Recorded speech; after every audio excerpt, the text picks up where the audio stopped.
Hello and welcome back to another Perspectives. And this is the second time that I've done one in the evening. Usually the perspectives are filmed in the morning or afternoon um, during my so-called working hours.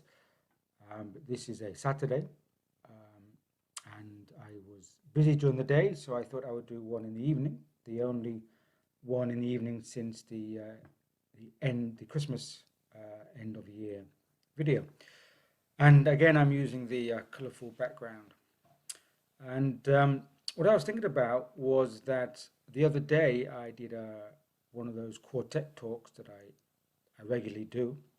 And the theme in the quartet talk was um, what are some of the indicators currently that indicate that this time we're going through huge changes, more than normal. And whilst my companions were talking about the big changes in economy and social systems and things are changing, um, I took the bigger picture scenario, as I often do. I tend to always look at the bigger picture. And I said, well, of course, you always get these movements, whether it's economy or social systems. You get revolutions. You had the French Revolution, the American Revolution, the English Revolution. All countries have their mini cycles, um, and you always get fluctuations, such things in economy and other institutions. But what makes this time in history bigger than that is that I think we're going through a cyclic moment in history. And we tend to view history because of the way we're conditioned to think that we go in a linear way and that everything behind is less advanced and everything is progress.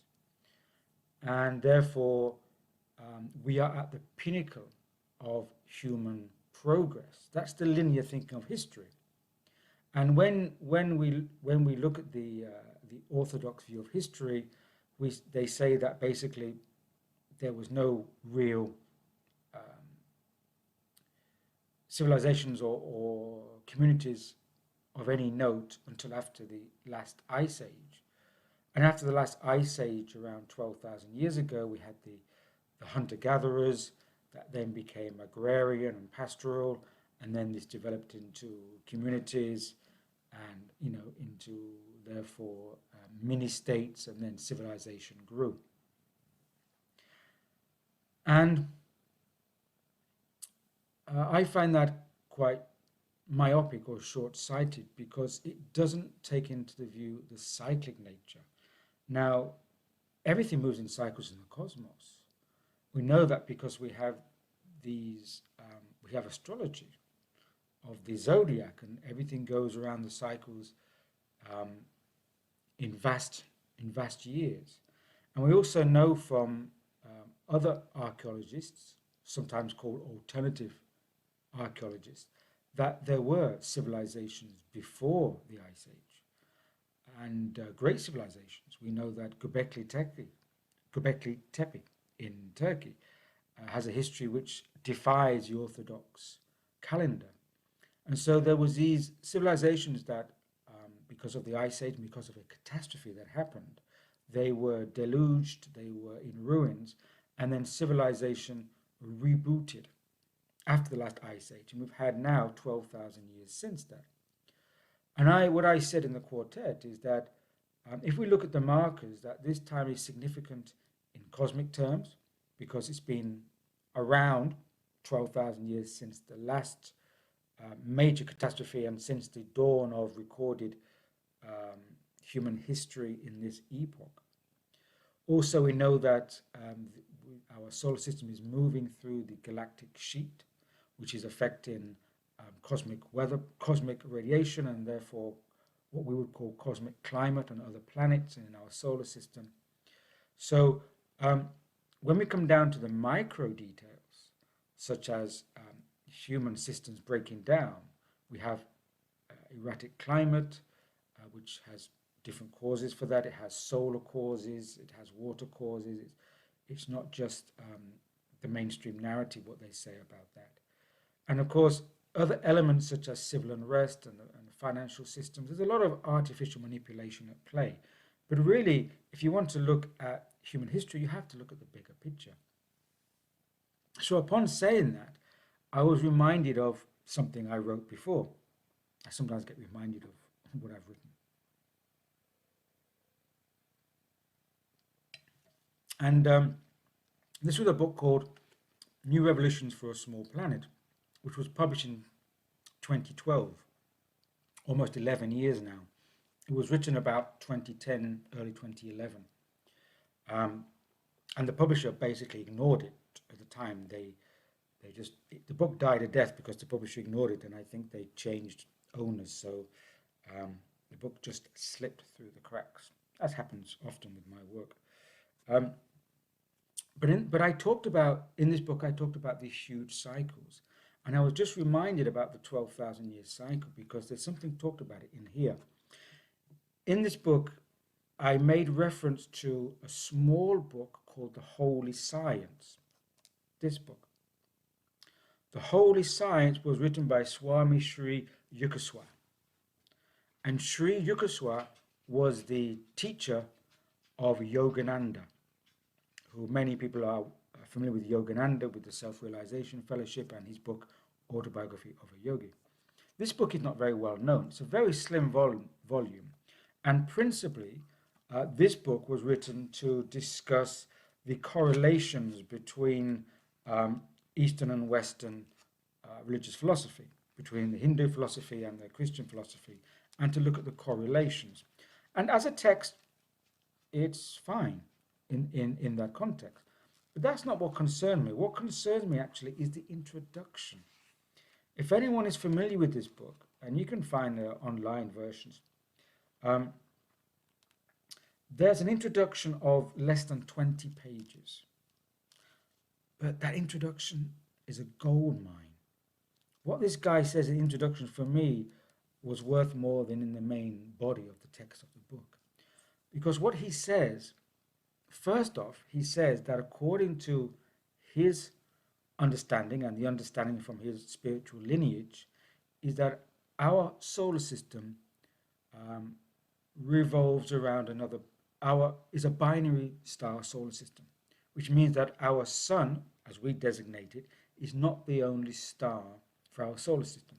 It's a binary system. There's another star, a larger star, and our solar system revolves principally around the orbit of the larger star, which has the greater gravity. And therefore, it has a huge cycle. And it's this cycle which dates the Yuga cycles. And in this Hindu philosophy, the Yuga cycles, there are 4 cycles, and we know them as going up and down, the darker, deeper cycles and the more golden age cycles. I'll come to that in a minute. Now, what he says is that when this cycle of our solar system is nearer to the main binary star, that's what we know as the golden age, because it's closer to the magnetic forces and closer to the spiritualizing forces of the binary star. And that's when we have the golden age in humanity. We have the golden age of human evolution. We have the evolved capacities of the human being. But when the orbit is the furthest away, then it's like we're furthest away from our home. And so we have less contact energetically. And that's when we have the dark ages. So I come back to this. So in this part here, now the Yuga cycles are always controversial in their dating. So I would take the dating from Sri Yuga. Because he says that there's 4 yugas. The Satya Yuga is roughly, these are roughly of course, 4,800 years. The Treta Yuga, 3,600 years. The Dwapara Yuga, 2,400 years. The Kali Yuga, 1,200 years. Add them together, you get a total of 12,000 years. Now, isn't that serendipitous that the 12,000 years is also the dating since the end of the Ice Age and since the so-called collapse of the last site of human civilization. It's almost as if every 12,000 years we get a reboot and we go through these four yugas again. And we get the Kali Yuga is the darkest age. That's when we're the deepest in materialism. And then obviously when we move towards the finest period, the golden age, is the Satya Yuga. That's when we're more spiritualized, let's say. We're the highest peak of evolution. So, so it says, in order to complete one full cycle back from the Iron Age to the Golden Age, another 12,000 years is required, making the grand total of 24,000 years, which is, as we know, 24,000 years roughly in the astrology is the grand cycle, the grand precession of the equinoxes. It all adds up. And yes, I have mentioned it here. One great cycle of the yugas can now be clearly correlated as equal to the great year precession.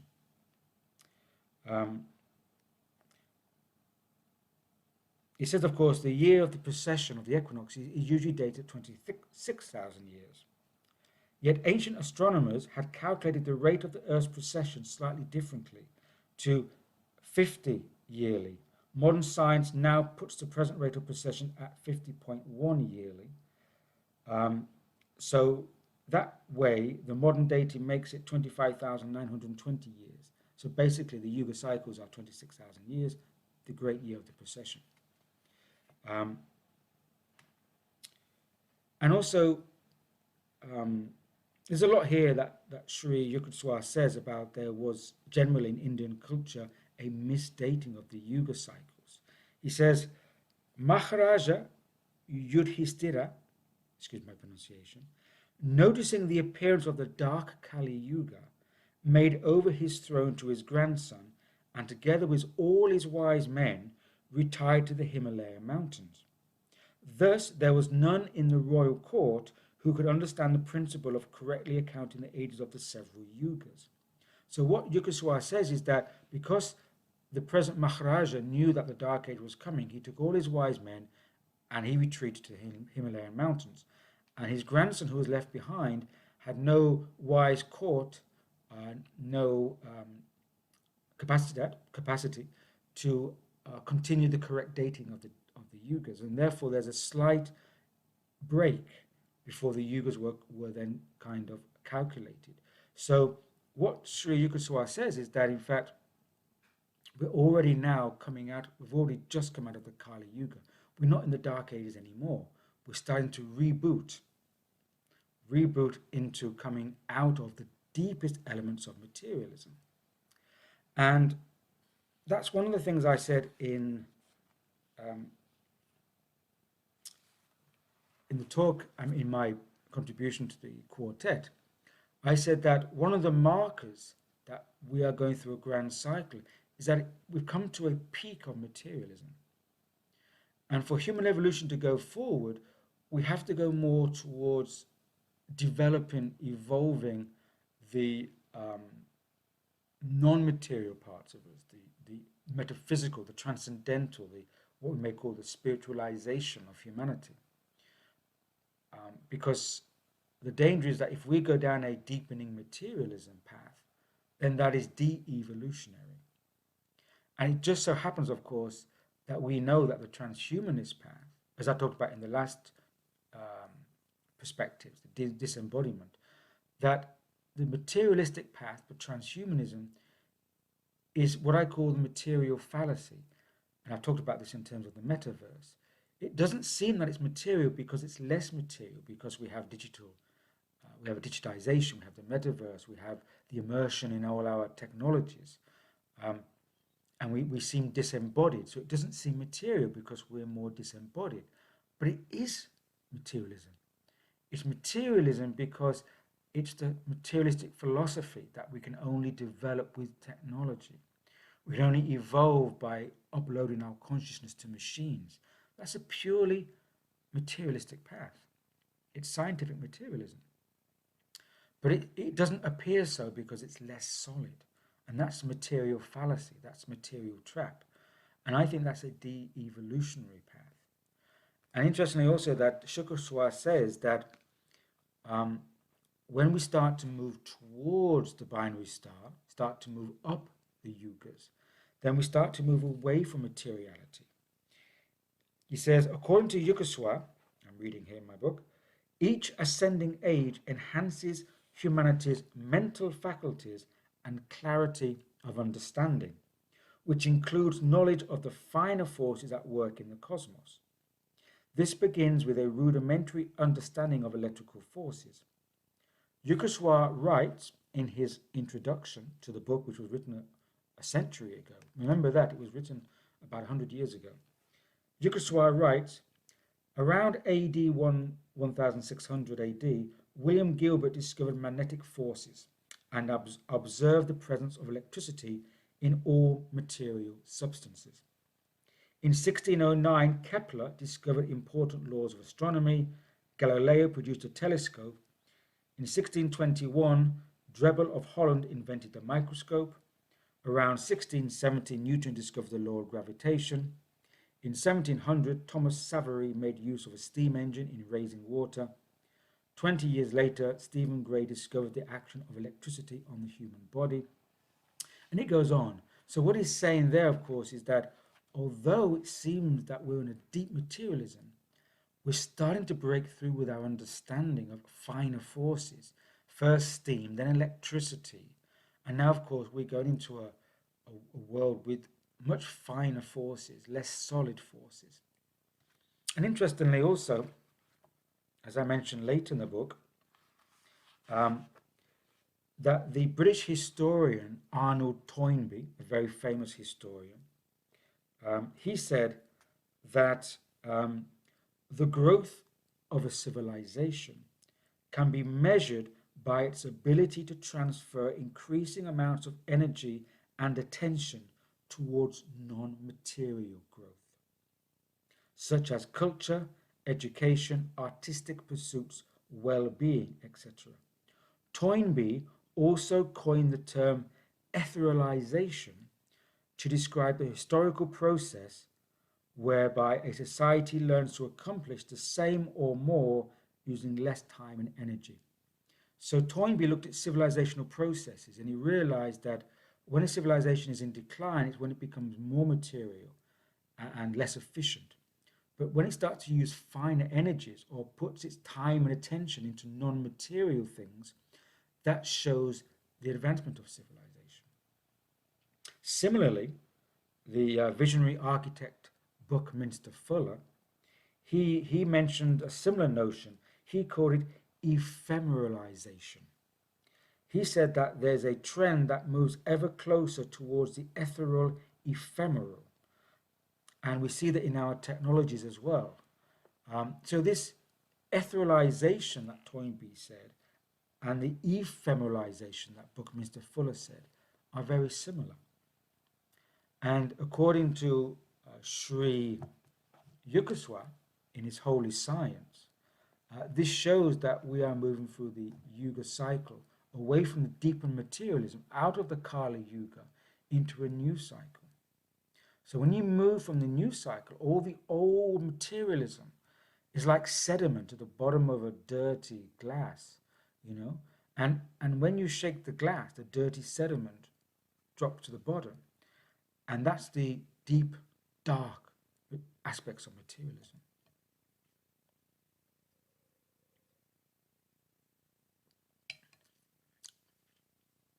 So what I'm proposing here is that when we are going through a great point, a great marker, a great transition in human civilization, and in fact, perhaps there's no coincidence that the end of the last ice age, which was a catastrophe, the Younger Dryas catastrophe, that's 12,000 years, which marks this kind of movement of the Yuga cycles. And it's more or less halfway in the grand processional cycle of the equinox. So it could be that civilization goes through into the deep materialism, and we lose we're further away from contact with source, with the spiritualization of humanity. And yet, then we start to move through a regenerative cycle whereby humanity then gains access to finer forces that we may call technology, but also finer forces of human capacity and energies of human evolutionary potential, mental capacities of cognition, consciousness, and perception. And when we do that, we break away from the dark sediment of the old time of materialism, which could be what we're seeing now. So when people talk about all the shifts in finance and this is a sign of the times, yes, but they're micro things. They're showing that we're breaking through like a new bud, a new plant breaks through the topsoil. You disrupt the topsoil to break through. So I feel that we are actually we are moving towards this merger with finer energies, and the initial stage is a disruption of the denser, darker, materialistic aspects. And there's a faction of society which so far has controlled humanity because they've had the control over the materialistic structures that socially manage civilization and society. Of course, if we're moving into an era where we can develop our finer capacities, our mental capacities, and other organs of perception, then we're breaking away from this control structure, materialistic control structure.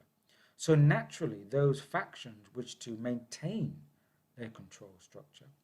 So therefore, it's as if they're trying to interfere and steer humanity away from the evolutionary path towards etherealization, to use Toynbee's word, and into the de-evolutionary path of deeper materialism, the materialistic fallacy. And I feel that's perhaps what's happening right now. And it's like we're in a kind of centrifugal force. And if you know your science or chemistry or biology, whatever one of the sciences, centrifuge, if you put a test tube with elements in a liquid and solid, the centrifuge spins around so fast that it separates, and the solid goes to the end of the test tube and the liquid separates. That's the basic understanding in that, as far as I know. So what it's saying, of course, you have these denser energies and vibrations and frequencies and the finer ones. And we're going through this kind of centrifugal force right now in this pivotal moment of humanity. And some people are recognizing the need to align with the finer frequencies and go down this evolutionary path. But the sediment, the solids are being pulled back into the bottom of the test tube. And these factions, these elite factions, are part of the sediment. But they want to pull as many people back into the sediment because they want that to be the controlling faction of humanity. But it's not going to be, because the centrifugal force, which ultimately is a cosmic force, a natural force, is so powerful that it's going to separate. But of course, those people who make their choice to stay in the darker, deeper aspects of materialism, then they are going to stay there. But for me, it's a de-evolutionary path.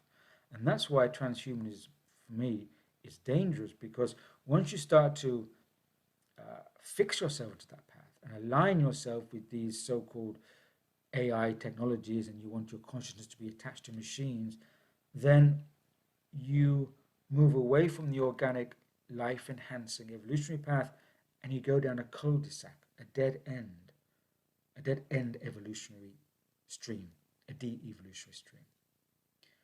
But that's where some factions want to take humanity.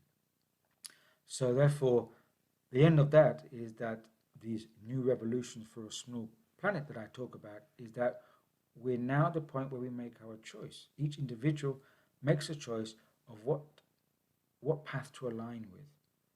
The inorganic de-evolutionary path, as I refer to it, or the evolutionary path where we go through an increasing capacity of the human being, whereby, as I mentioned before, we need the body of the human being so we can integrate those finer capacities, those organs of perception mental faculties, and we can evolve in that direction. So that's why I feel that this time is so important. It's not just about the microsystems of economy and food chains and this and that breaking down. No, we are part of a much larger cycle. And we need to get that perception of the larger cycle to truly grasp and understand how momentous this occasion is, how important it is, and why we're here at this time to be a part of that transitioning of humanity into a new cycle. Um, so, just some thoughts that crossed my head today. So, I wish you well, and thanks for bearing with me. This, I think, has been the longest perspectives video that I've made so far after making 36 of them. But I feel it's an important subject, and a lot of things that I'll speak about from now on, I think, will relate to this evolutionary trajectory that we're on. So thanks for bearing with me. Thanks for listening thus far, if you're still here and haven't switched off. And see you next time. Cheers.